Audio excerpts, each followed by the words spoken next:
During the peak of the Cold War, Russia was seen as being on par or even exceeding the US in capability on the global stage. During the 2000s, Russia was rebranded to a nuclear-armed version of Mexico and then again rebranded to a nuclear-armed gas station. Amid the growing instability in Russia, a question arises: will Russia soon be perceived as a nuclear-armed Somalia? Now, the first significant challenge to Putin's regime was Prigozhin's mutiny, but it's unlikely to be the last. It is predicted that his rebellion will be succeeded by intensified repression in Russia of the Russian people. Putin's response to domestic strife and challenges to his authority will be worse than the response to a failed takeover and failed invasion of a neighboring country. Putin controlling his potential rivals continues. Military leaders are rotated in and out of positions, partly because the war has progressed poorly, but partly because Putin needs to ensure that no general or oligarch rises to challenge him. It's similar to how Napoleon operated.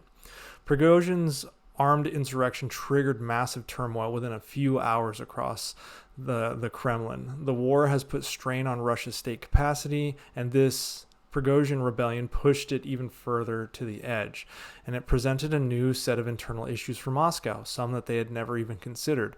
For years, the Kremlin has been inventing strategies to prevent a liberal urban revolution. However, it appears the greater danger is a far-right revolution by a heavily militarized populist uprising driven not by liberal reformers, but by Russian nationalists that are disgusted with weakness.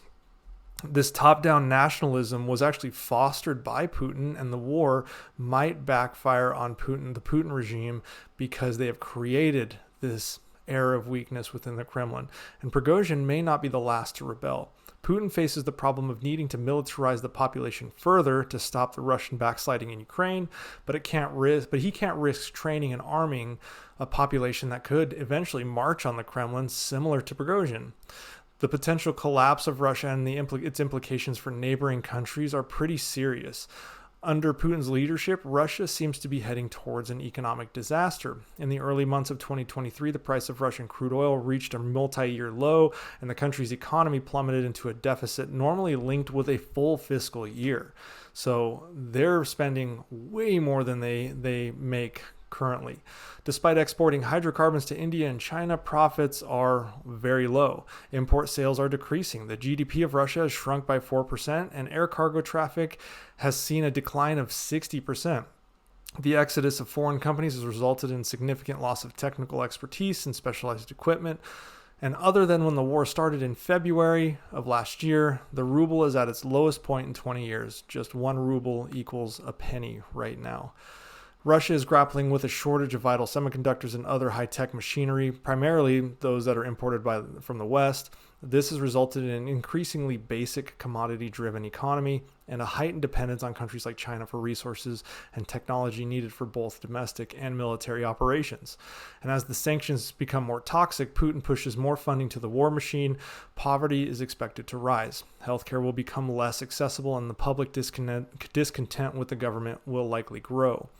This disorder could incite nationalistic or ethnic minority players within Russia to stand up. So far, Moscow has relied on an oligarchical system where regional elites are generously compensated to maintain control and return profits to the Kremlin. If this system fails, the resulting uncertainty could encourage local separatist movements, especially in the resource-rich regions in eastern Russia. An instance of this actually occurred in eastern Khabarovsk in 2020, where mass protests broke out following the arrest and incarceration of an opposition party member, Sergei Fragile. This led to a power vacuum that Moscow had to fill, and spent considerable resources and political capital to tamp down this uprising. And as Russia continues to deal with the war and harsh sanctions, it may find it increasingly difficult to suppress rising discontent in other areas. Unlike the Soviet Union, which had a clear line of succession, the future of Putin's highly centralized regime is uncertain. If Putin were to fall, could a civil war erupt? Will there be a power struggle among Putin's elite inner circle? Will Moscow have the resources to suppress an emerging separatist movement while it is engrossed in a military invasion in Ukraine? In 1917, there were similar circumstances, actually strikingly similar circumstances, that led to the fall of the Tsarist Empire.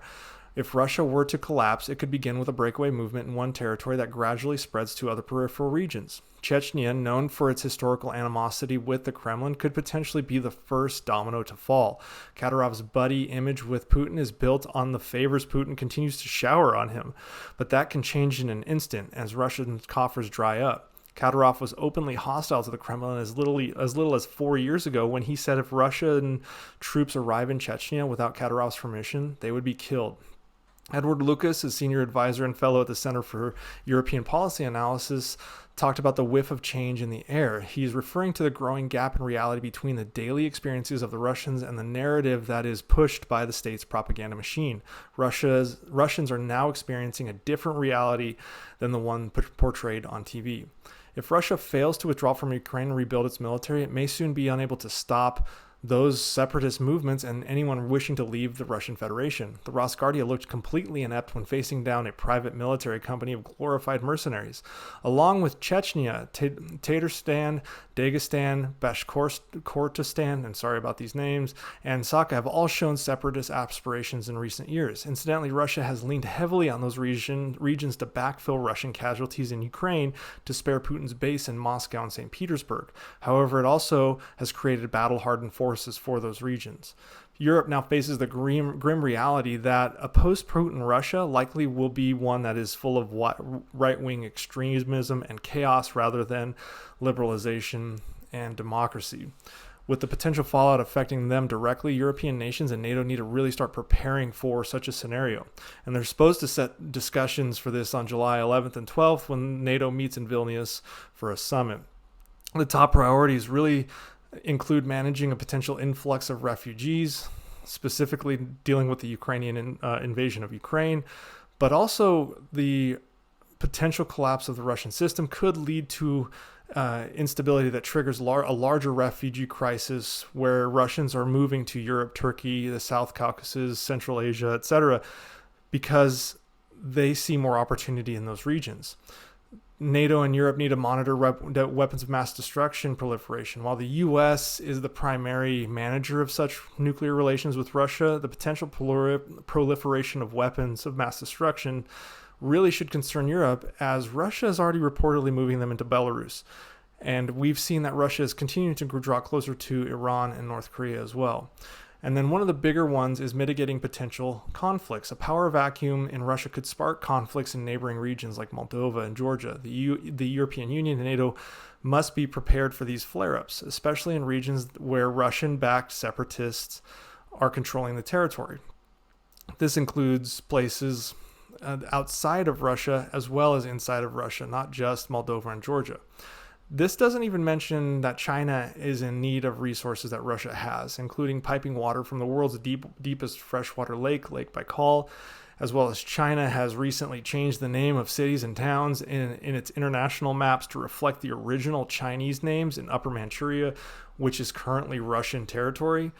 Also, Japan has declared that they have sovereignty over the Kuril Islands, which were turned over to Russia in a series of treaties dating from 1855 to 1945. And all of this could be exploited as China and Japan, just to name a few, see targets of opportunity against a severely weakened Russia. Domestic instability in Russia could provide Ukraine with military advantages. Ukraine still needs to be the main focus, obviously. Europe should be prepared to support Ukraine by exploiting any potential weakening of the Russian military. The West's core objective is Russia's withdrawal from Ukraine, not regime change in Moscow. That should be clear. We likely won't see any major shifts for months. However, as I've said before, an authoritarian regime lives and dies on its ability to provide stability to its people. If that stability is in question, as we are seeing it is now, the foundation quickly crumbles. Again, dictatorships are stable until they are catastrophically not. And I think Russia is heading down that path.